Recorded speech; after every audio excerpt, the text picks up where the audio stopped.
Frater, Bapak Ibu Saudara-saudari yang terkasih, Shalom.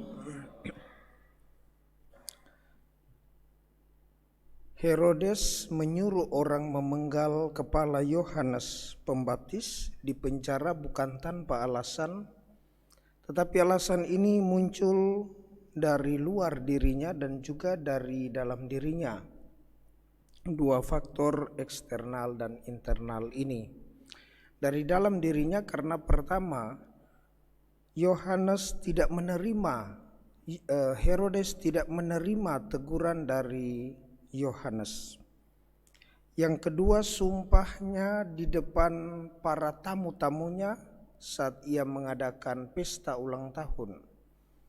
Dan terakhir, kuasa dalam diri Herodes untuk memberi perintah dan mengambil keputusan. Sedangkan faktor eksternal yang dari luar dirinya yakni tarian dari anak Herodias yang menyukakan hati Herodes. Lalu kedua, hasutan dari Herodias kepada putrinya ini. Dan terakhir, permintaan putrinya untuk memenggal kepala Yohanes. Alhasil, setelah menangkap, membelenggu, memenjarakan untuk beberapa waktu Yohanes, maka berujunglah pemenggalan kepalanya ketika alasan-alasan tadi menjadi semakin kuat. Dalam rangka itu ia salah sangka. Jadi cerita Injil ini sebenarnya adalah alur mundur.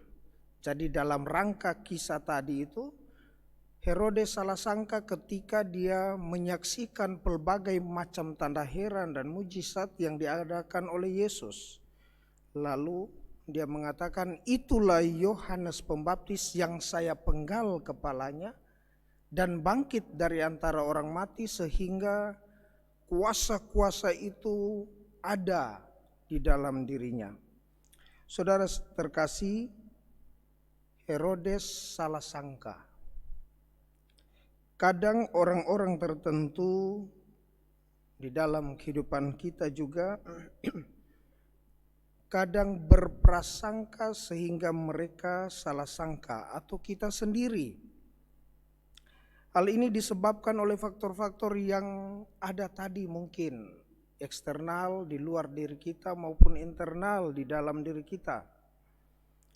Atau mungkin juga karena luka batin. Atau mungkin juga karena trauma sehingga kita salah sangka terhadap orang lain. Atau mungkin juga karena kepahitan, tetapi juga kemungkinan karena kedangkalan pengenalan kita akan orang tertentu. Atau bisa jadi karena kurang pengetahuan, tidak kenal orang tersebut, bukan hanya dangkal tapi juga tidak kenal, tapi dia sotak. Dia sok tahu tetap orang tertentu.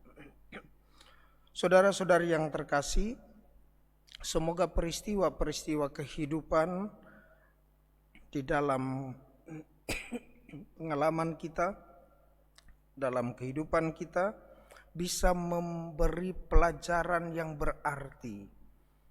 Bahkan saat peristiwa yang terjadi itu mungkin menyakitkan kita, tetapi jika Tuhan memperkenankan itu terjadi, maka sebenarnya mendewasakan untuk kita menjadi pribadi yang semakin matang, kristiani dan manusiawi. Kita tidak akan salah sangka terhadap Yesus dalam rangka mendewasakan.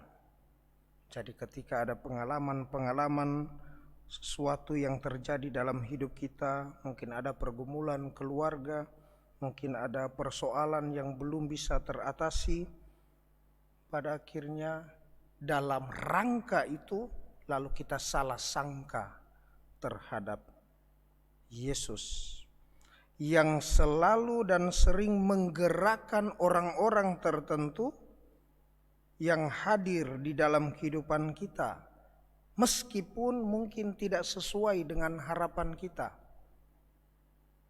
Yohanes itu tidak diharapkan sama sekali oleh Herodes ketika dia mengambil istri dari saudaranya Filipus. Herodes juga, tapi Herodes Filipus. Namun karena dia kedangkalan pengenalan juga terhadap Yohanes, terhadap Yesus, maka disangkanya Yesus itu adalah Yohanes. Dia kenal Yohanes sebagai nabi, karenanya dia takut untuk bunuh terang-terangan, takut terhadap orang banyak. Begitu juga mungkin dalam kehidupan kita setiap hari.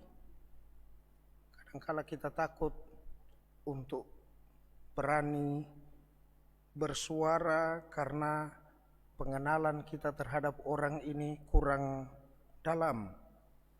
Mungkin karena relasi ada sesuatu yang terlalu berat untuk dikatakan. Ada hal yang kurang enak dengan orang tertentu untuk disampaikan. Dan pada akhirnya semakin banyak hasutan dan bisikan untuk memperparah pembunuhan dalam tanda petik, pemenggalan kepala dalam tanda petik, orang-orang yang sebenarnya tidak bersalah terhadap kita. Kita mohon rahmat Tuhan dalam Ekaristi Kudus ini, kiranya segala sesuatu yang kita sangkakan terhadap Tuhan sekalipun, semoga juga mengajarkan kita untuk terhindar dari dosa ignoransia, dosa ketidaktahuan. Semoga demikian.